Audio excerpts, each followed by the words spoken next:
Sawa, tuachane na Koprobaka.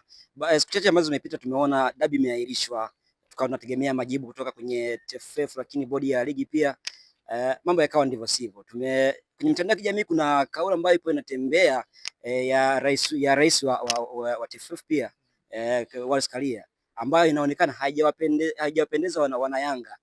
Wewe kwako kama mtaalamu wa masuala ya kabumbu, unaonaje kauli hii? Inakuja kuendeleza soka letu au itakuja kudidimiza kabisa? Kauli si mimi nadhani kwangu mimi kauli haijakaa vizuri sana na kauli yenyewe ni kwamba aliyosema kwamba ambao wanataka viongozi bodi ya ligi wajiuzuru wajitathmini kwamba wao wapo salama, wana usafi. Of course ni kauli ambayo ni nzuri, lakini imetoka muda ambao mbaya. Wenyewe wanasema ua zuri limeota jalalani. Umeelewa eh?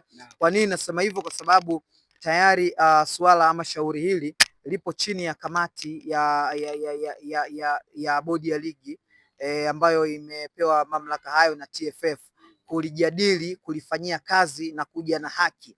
Sasa wakati jambo hili lipo kwenye kamati hizo tunaamini lilitakiwa kutozungumziwa, kwa sababu anapotoka mtu kama Rais Karia wa TFF akalizungumzia, maana yake ana influence maamuzi ya kamati ambayo imekaa nalo mezani.